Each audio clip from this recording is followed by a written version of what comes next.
नमस्कार और यहाँ आने के लिए बहुत बहुत धन्यवाद। आप सभी को नवरात्रि की बहुत शुभकामनाएं। मित्रों, आज मैं आप सभी के समक्ष एक बहुत ही गंभीर विषय यहाँ पर साझा करने के लिए बैठी हूँ।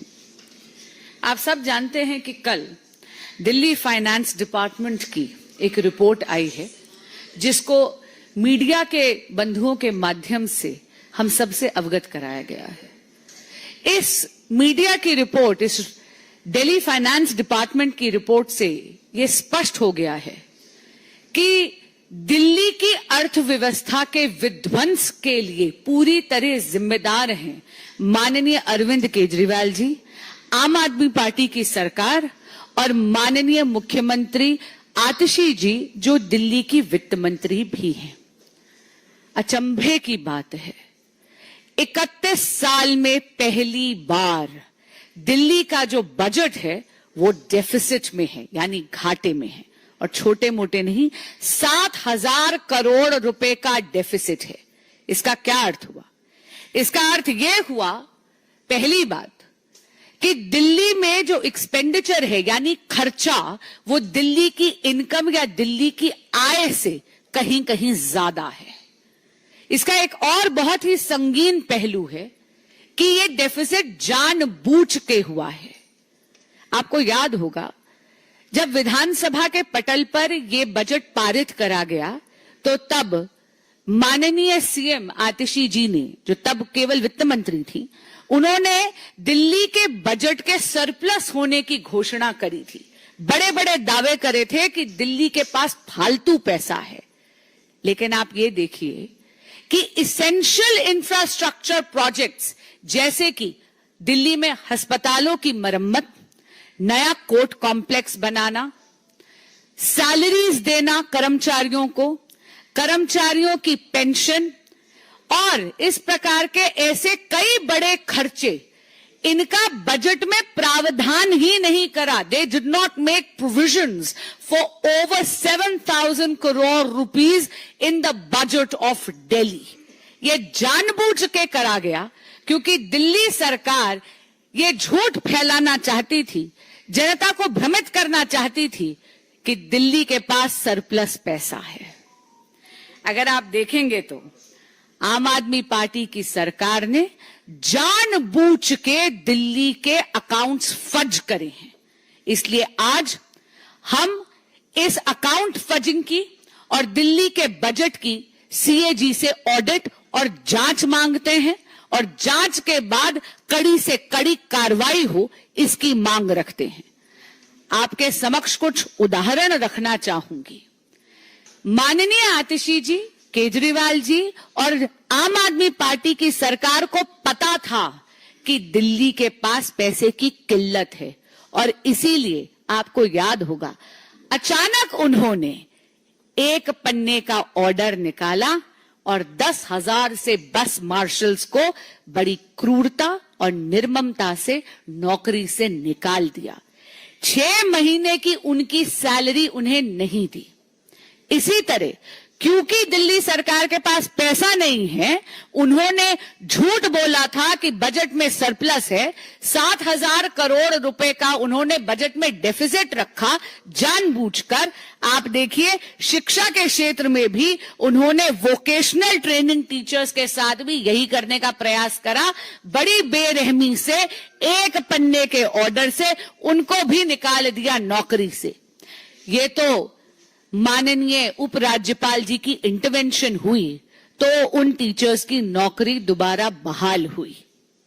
इसी के साथ आपको याद होगा, honourable supreme court of India ने जब आरआरटीएस के प्रोजेक्ट का केस चल रहा था तो अल्टीमेटम दिया उन्होंने केजरीवाल सरकार को कि आप इसेंशियल सर्विसेज या जो इसेंशियल इंफ्रास्ट्रक्चर्स हैं उसके लिए आम आदमी पार्टी की सरकार पैसा नहीं दे रही, और देगी भी कहां, क्योंकि आम आदमी पार्टी की सरकार ने दिल्ली के बजट में प्रावधान ही नहीं रखा, जैसा इस रिपोर्ट से स्पष्ट हो रहा है।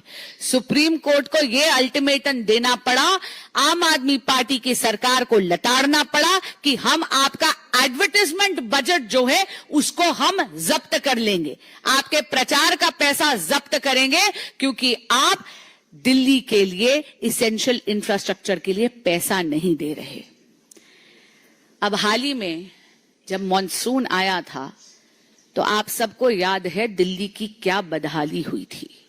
जरा सी बारिश में पूरी की पूरी दिल्ली डूब गई थी। राजेंद्र नगर में तो 3 IAS एस्पिरेंट्स की जल भराव के कारण मौत भी हुई। और यह जल भराव क्यों हुआ था? क्योंकि नालों की डिसिल्टिंग नहीं करी गई थी। स्थानीय लोग बार बार आम आदमी पार्टी के विधायक से गुहार लगाते रहे कि डिसिल्टिंग करवा दीजिए, नाले की सफाई करवा दीजिए, लेकिन आम आदमी पार्टी के विधायकों के कानों पर जूं तक नहीं रेंगी। कल की ये जो दिल्ली फाइनेंस डिपार्टमेंट की रिपोर्ट है, इसमें यह भी स्पष्ट हो गया कि नजफगढ़ ड्रेन की डिसिल्टिंग के पैसे को भी इस बजट में इंक्लूड नहीं करा गया था।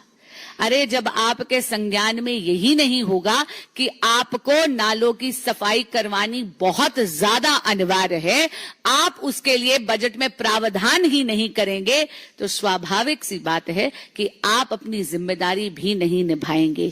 ये दिल्ली जो डूब रही है, नालों की जो सफाई नहीं हो रही, ये इसलिए हो रही है क्योंकि आम आदमी पार्टी की सरकार सत्ता में इतनी मोह में मदमस्त है कि वो इनकी डिसिल्टिंग के प्रावधान भी नहीं कर रही बजट में।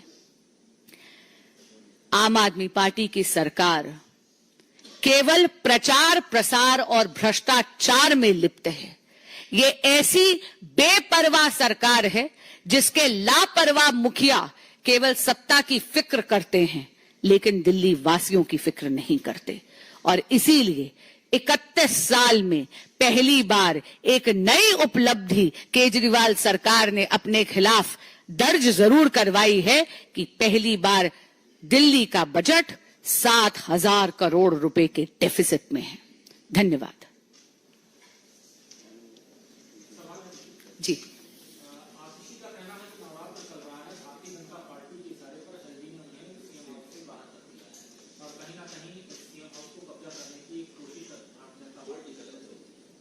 कोई भी सरकारी बंगला किसी व्यक्ति विशेष की व्यक्तिगत प्रॉपर्टी नहीं होता, वो सरकार की प्रॉपर्टी होती है।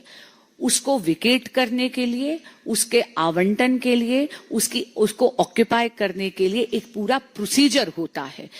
प्रोसीजर अगर फॉलो नहीं करा जाता है तो स्वाभाविक सी बात है कि वहां पर कार्रवाई की आवश्यकता होती है। फिर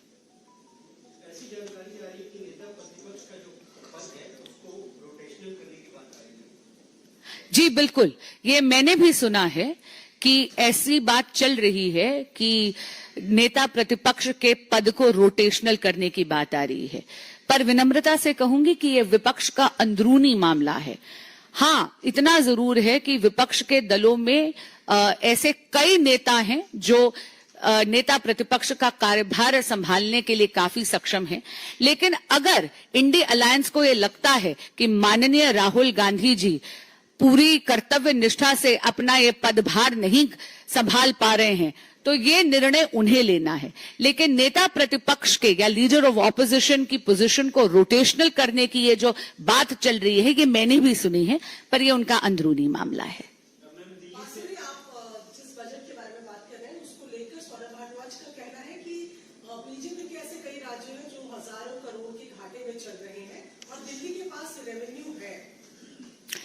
दिल्ली के पास कतई रेवेन्यू नहीं है। और मैं एक बात आपको यहां पे जरूर स्पष्ट करना चाहूंगी, ये जितने भी प्रोजेक्ट्स थे ये ऑनगोइंग प्रोजेक्ट्स थे। चाहे अस्पताल की मरम्मत की बात हो, चाहे कोर्ट कॉम्प्लेक्स बनाने की बात हो, चाहे सैलरीज देने की बात है, चाहे पेंशन देने की बात है, इनमें से कोई भी ऐसा खर्चा नहीं है जो नया खर्चा है, जो अचानक से अकस्मात इस सरकार पर गिरा है। इसका प्रावधान करना, इसके लिए प्रोविजंस बनाना बजट में, ये उनकी फिड्यूशरी ड्यूटी है, ये उनके अधिकार क्षेत्र में है, उनकी जिम्मेदारी है। और बहुत अजीब बात है कि माननीय आतिशी जी जो मुख्यमंत्री भी हैं और वित्त मंत्री भी हैं और स्वयं इतनी ज्यादा ज्ञानी हैं अर्थशास्त्र की, उन्होंने 7,000 करोड़ रुपए का डेफिसिट दिल्ली के बजट में 31 साल में पहली बार उन्होंने लाकर खड़ा कर दिया है। जी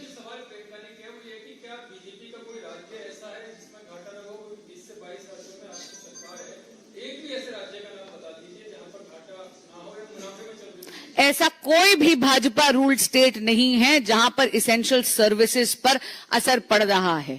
यहां पर रातों रात 10,000 मार्शल्स को नौकरी से इतनी निर्ममता से इसलिए हटा दिया गया क्योंकि दिल्ली सरकार ने उनकी सैलरी का प्रावधान ही नहीं करा। इसी तरह वोकेशनल टीचर्स को भी रातों रात एक पन्ने के ऑर्डर से नौकरी से बहुत क्रूरता से हटा दिया गया क्योंकि उनकी इन लोगों ने बजट में प्रावधान ही नहीं करा उनकी सैलरीज के लिए। आपके सवाल में एक बात और बताती हूं, दिल्ली की किसी भी कॉलोनी में जाकर देख लीजिए एमसीडी की क्या हालत हो रही है। ये जो कूड़े के पहाड़ आप देख रहे हैं सोसाइटीज के आगे, ये क्यों हो रहा है? वो इसलिए क्योंकि एमसीडी के पास पैसा नहीं है कर्मचारियों की तनख्वाह देने के लिए। इसके लिए पूरी तरह केजरीवाल सरकार है जिन्होंने 7,000 करोड़ का बजट डेफिसिट लाए हैं वो दिल्ली में 31 साल के बाद, और उन्होंने कर्मचारियों के सैलरीज का प्रावधान नहीं करा। जी 2022 में जो हुगली में राइट हुए उनको उनके जो आरोपी हैं उनके केस विड्रॉ कर लिए हैं कर्नाटक की गवर्नमेंट ने।